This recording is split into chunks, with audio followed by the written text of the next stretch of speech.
It's the holiday season, and this month we'll explore the tradition of telling ghost stories for Christmas, more specifically the BBC's tradition of adapting classic ghost stories. We'll be focusing on the ones that are immediately available on Tubi and Plex. That's right, Christmas was once known for the telling of spooky tales. Since it was the time of the longest night, and folks thought the veil between the living and the dead became thinner. It's why you've heard Andy Williams sing of scary ghost stories in It's the Most Wonderful Time of the Year, but most especially why Charles Dickens' classic A Christmas Carol is packed full of specters. And that tale really set the tradition in motion during the Victorian era, with many authors trying to capitalize on the trend. One of those authors was M.R. James, a Cambridge scholar who was said to entertain his friends with ghost stories and a glass of sherry on Christmas Eve. But as the season became more commercialized, the telling of ghost stories soon began to wane as traditions changed. That is until 1968, when Jonathan Miller adapted one of M.R. James's stories, "Oh Whistle I'll Come to You, My Lad," for the BBC documentary series Omnibus. It saw great success and repeated airings, and was an influence on Lawrence Gordon Clark.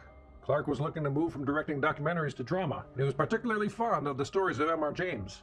And so he developed a series of short television period dramas for the BBC under the title A Ghost Story for Christmas between 1971 to 1978.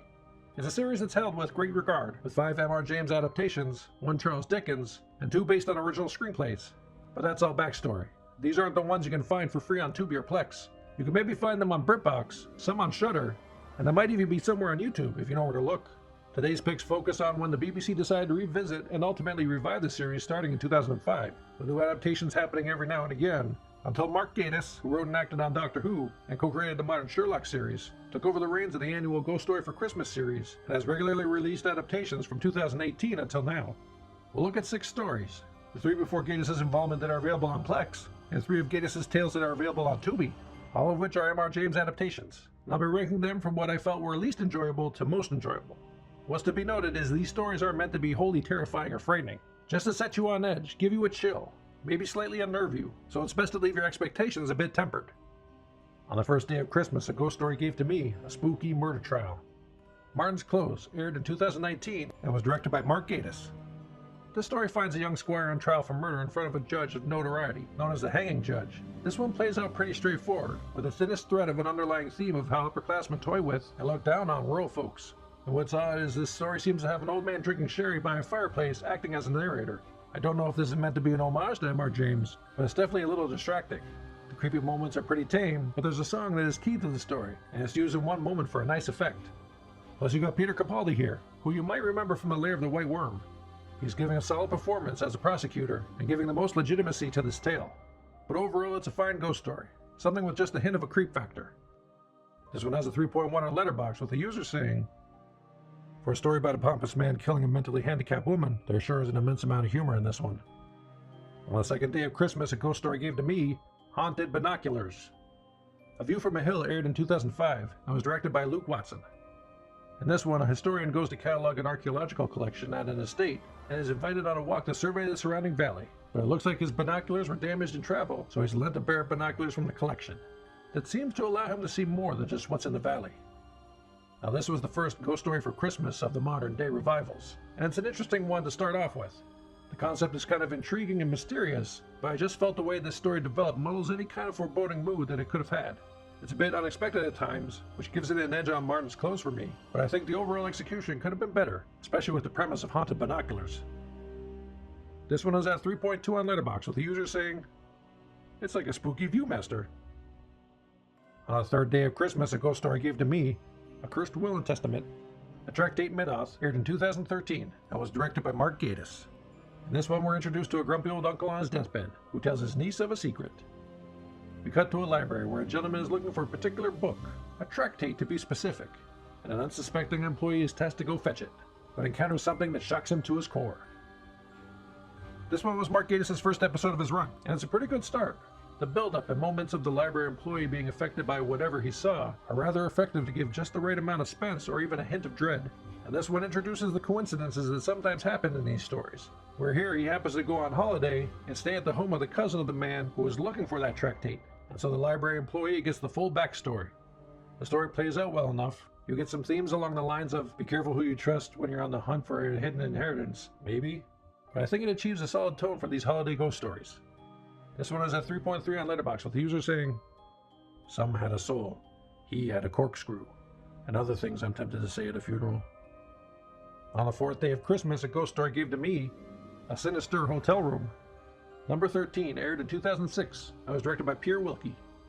Now this one is where it starts getting into the kind of stories I like. We meet an academic who is assigned to authenticate some historical papers in a cathedral town. And you'll notice a trend in some of these stories, where the catalyst is set in motion by people that deal in historical artifacts. And here the academic stumbles upon some spicy papers about an old bishop. And while he's authenticating in this town, he's staying in a local hotel in room 12, and notices there's no room 13 due to superstition. But noises he hears in the night might tell him otherwise. Now even though the production value is a little low for some of the spooky moments, conceptually this one is in the sweet spot of ghost stories for me. Something unexplained driving the main character to madness, while he's also dealing with repression on his part, while also having to read about the tawdry history of the bishop. It all combines into a fun tale. It has a 3.2 on Letterboxd, with users saying, "Everybody knows 13 is the bad number, unlike the good numbers, which include 420 and 69. On the 5th day of Christmas, a ghost story gave to me one haunted ring. Whistle and I'll Come to You aired in 2010 and was directed by Andy De Amane. This one deviates a bit from the source material, but we get John Hurt as the main protagonist, which automatically gives it some added gravitas. He plays a retired astronomer who is caring for his wife, who seems to be in the advanced stages of dementia. He leaves her in her care home to go on a respite holiday to a hotel in a coastal town that he and his wife used to visit. As he goes on a walk on the beach, he happens upon a ring and keeps it, but he might soon find out that some things are better left undisturbed. Now, I had no allegiance to the source material, so I didn't mind the departure that this story takes. I really enjoyed John Hurt's performance, trying to enjoy the memory of the place while also being racked with guilt. And it's that guilt that seems to be plaguing him, on the beach, and in the quiet early moments in his hotel room. It has one of the creepiest pieces of decorations that should never be in a hotel room. And while it's a slow burn and the longest of these stories, it's great watching John Hurt slowly unravel more and more. It's at 3.3 on Letterboxd, with the user saying, "You know that if John Hurt is involved, he's going to be playing a character who is so utterly tortured and in pain. Great spooky stuff." On the 6th day of Christmas, a ghost story gave to me a mysterious Mezzotint. The Mezzotint aired in 2021 and was directed by Mark Gatiss. What's a Mezzotint, you ask? It's an etching or engraving on a metal plate that was then used for printmaking way back in the day. And this story was definitely my favorite of the bunch. In it, we have Rory Kinnear playing a curator of a university museum. Like I mentioned, purveyors who specialize in old artifacts are rampant in these stories. He has sent details of a rather run-of-the-mill Mezzotint, but the price tag catches his eye, and he sends for it to see if it's worth the price. But when it arrives, there seems to be something a bit off about it. At the same time, this curator is looking into his family history. Might there be a happenstance between the search for details of his family and this Mezzotint?